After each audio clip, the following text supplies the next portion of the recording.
Well, hi, and thanks for joining me once again. The last thing I did with this amplifier was read the bias voltages on the two 6v6s, and I got 13 on one and 0 on the other. And I want to repeat those tests because that doesn't really make a lot of sense. And I was also making some observation that these tubes, the two output tubes, appear to be wired in parallel as opposed to push-pull, which is just a little odd. If I understand it right, having them in parallel means the output impedance is lower than it might be. But I think the total power you can deliver is not that great. Is not double one tube. Whereas you put them in push-pull, you can deliver double the power, or the power of each tube added. I guess you could look at it that way. Not quite sure about any of that, but I'm sure we need to repeat that test. So I'm going to switch this guy on now. There we go. Just keep an eye on the lights here. Just do a quick check. Everything looks fine. There we go. The lights barely come on and dull out right away. And now we just have to wait for the plate current. I can watch this meter here that my finger is on. And when it falls, plate currents are flowing. There it goes. Very slowly. You can also see my light bulbs are getting brighter.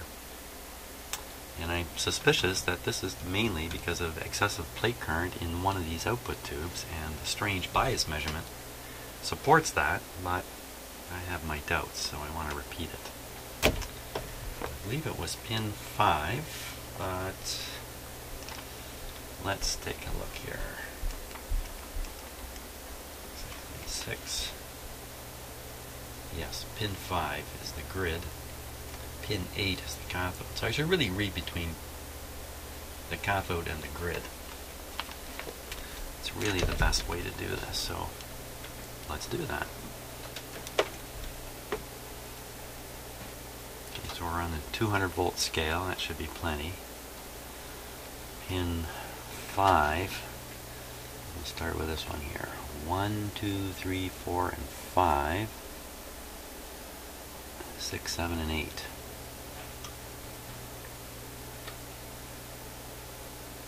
0. It's hard to believe. That's what happened there. I didn't expect to see it drifting voltage like that. There's what I expect. Where's it going? It's leaving. Wow, that's screaming leaky capacitor. That's what I think. If these things are in parallel, it shouldn't matter much if I read the other tube here. So that's 8. See, it's connected. 8 and 8 are connected by this wire, and just making sure I get the count right. 1, 2, 3, 4, 5. 5 is here.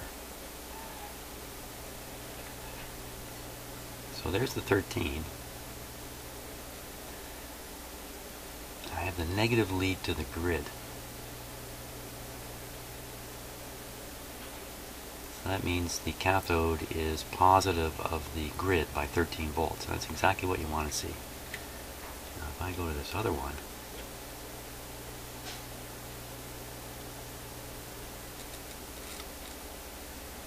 zero.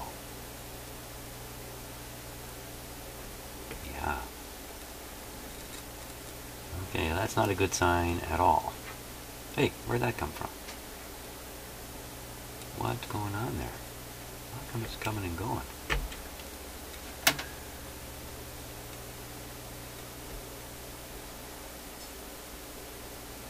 13.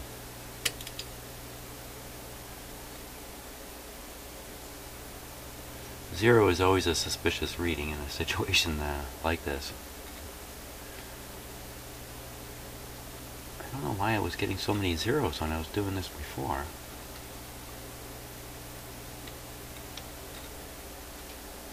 There's a 0.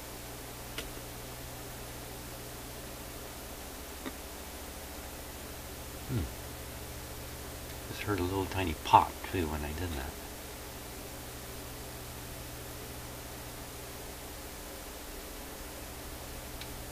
Trying to flex the terminals here a bit, see if it's a bad connection or something. I don't know. It's fine anyway. That's why I wanted to repeat these.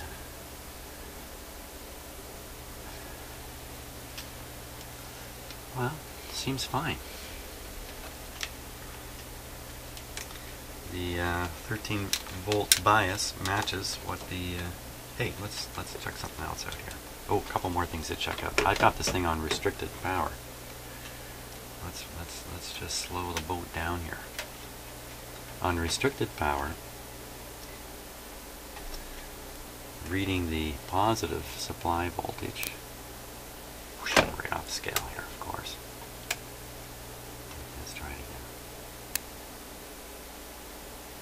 315 volts. That's restricted. So I'm going to give it the full power here. I think I heard a hum. A hum from something. Something's humming a bit. Humming. What? Oh, wrong spot. 425 volts.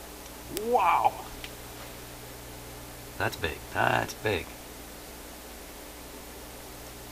425. That seems to be way over the rating of these tubes.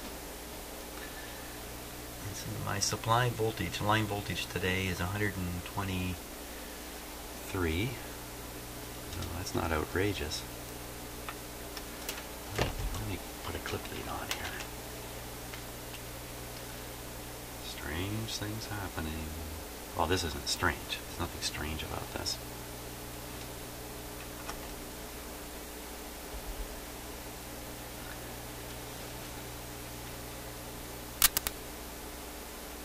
$422,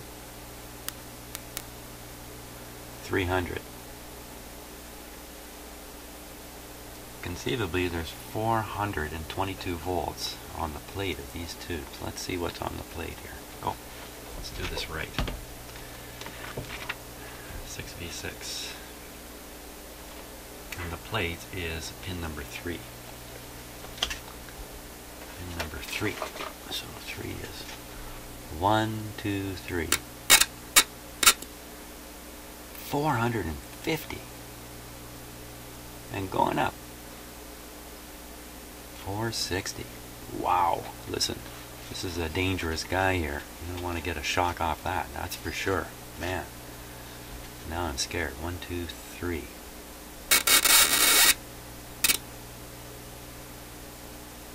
470. We're pushing 500 volts on this thing. How is it getting there? Not coming from there. Not from there either. There. 478. Whew. That's above the rating of that capacitor. These are 450 volt capacitors. Now, going a little above rating probably doesn't mean anything in the short term. Wow, it's a little scary. Let's just see what's on some of these other guys here.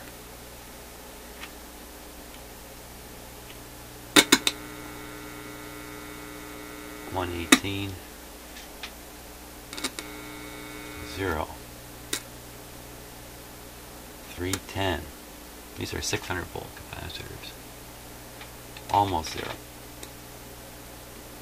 116. 0. Oh, 77. Weird voltage. 0 on the other side though. Another weird voltage here. 25. 0 on the other side. Electrolytic here. 215. And on the other side.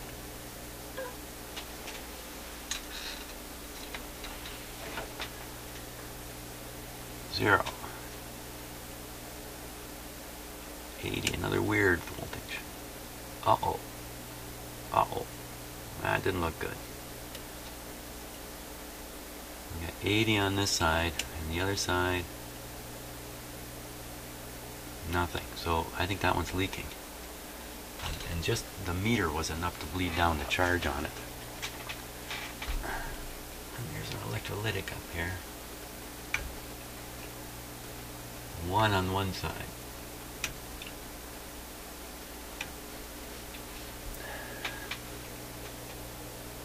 Hey, something appears to be cooking here.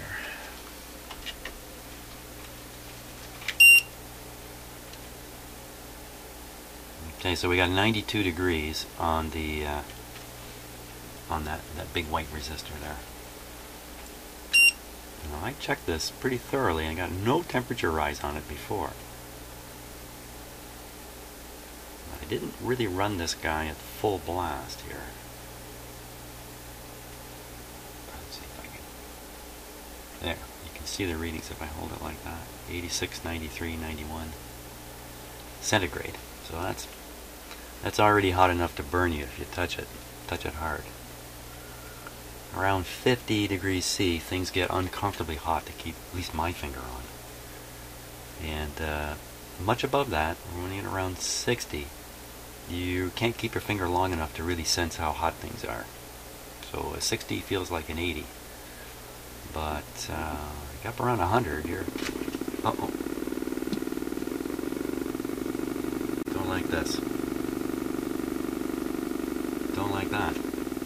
Scared the Jesus out of me. There. Something...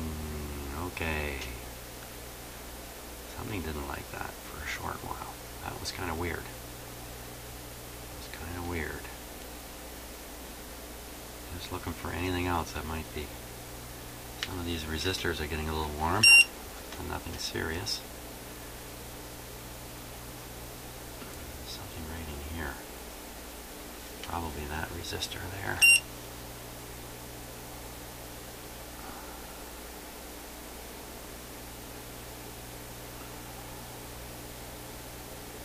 $102. So this is just getting hotter and hotter here. This guy here. Okay, let's check the bias once again on the tube here. This is the bias to ground. In the cathode here, we should see something.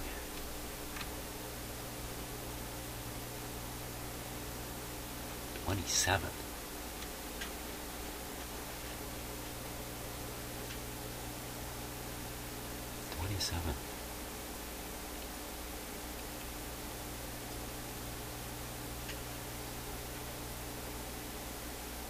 Okay, so I'm going to flip this on to restricted power here.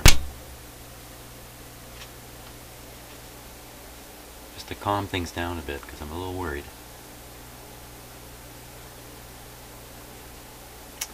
Could be another tube with huge current through it, but I don't think that's the case. But let's just check the tube temperatures here.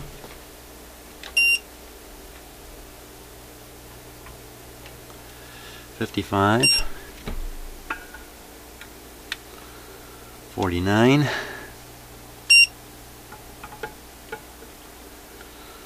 $54. You can definitely... oh, I'm yelling in the microphone. Sorry about that.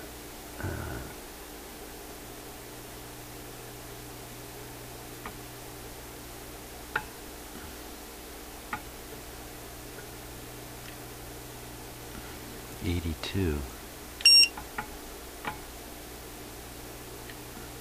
109.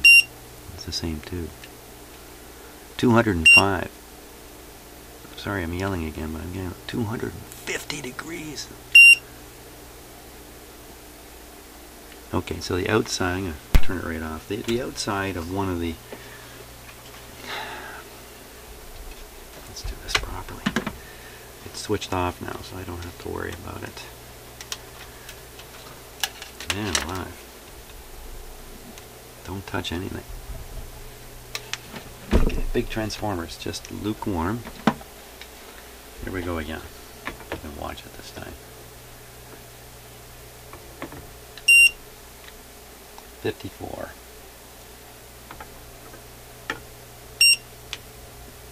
59. 95. 160. 160, 154, 107. So these output tubes are just blazingly hot.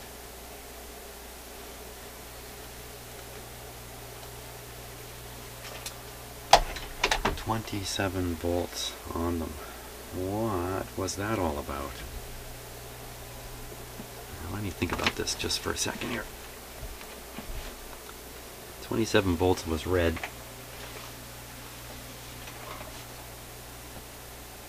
I think I read that to the chassis, to ground.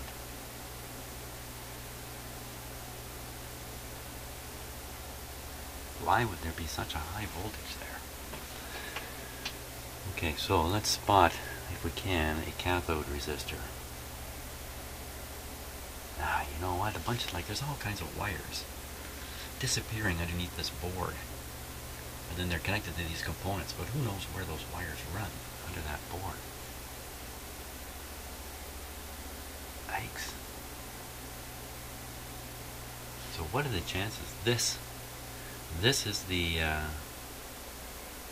yeah, you know what? I can tell already. So here's the cathode. And don't finish my sentences sometimes. So here's the cathode wire. It's white here. It's white there. Goes right into here. This is the cathode resistor, and it's cooking up like crazy. I don't want to touch it. I think it's cooking up like crazy. 56. That's not so bad.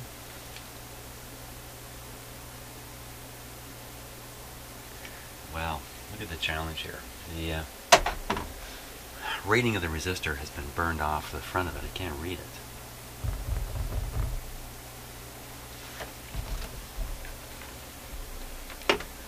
That resistor, normally resistors go high, they don't go low. They go high, it generates more and more bias on the tube and throttles the current more and more.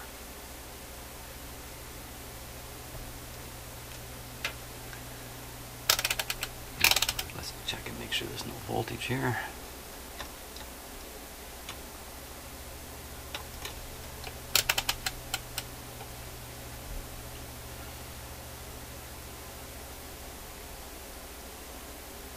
$250 ohms.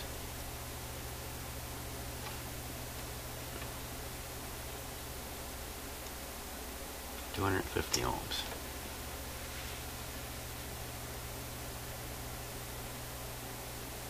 Well, that's a typical size for a cathode resistor. It's not outrageous. It's not outrageously hot. Don't know for sure that that's the cathode resistor, but I'd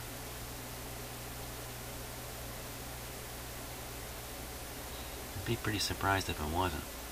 And then if we go and use this amp and put on top of the quiescent currents that are flowing in it, a signal current, everything's going to get hotter yet. Especially those 6V6s. You know what? My tube manual will tell me what the outside temperature of 6V6 is supposed to be. Let's take a look. 6V6. Somewhere in all these ratings here is going to give it.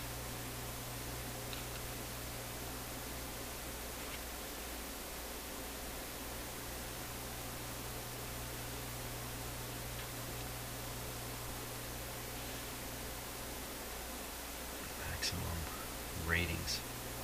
Plate voltage. Maximum plate voltage. 285 volts. Same as for single tube class A. Well, this is in push-pull. So if they're in push-pull, you're good for 285. But I guess in class A, you can go to 315. Not going to tell me the glass temperature. Come on.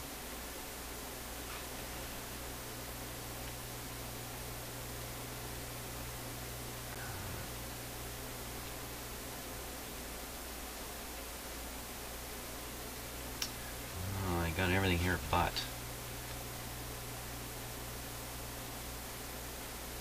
Well, am I ever stuck here? Now I was going to draw up a circuit diagram for this area, try to figure out what's going on with these two tubes. What a monstrously high B plus voltage in this thing. Well, gotta go think about things for a little bit. And, ponder the situation here.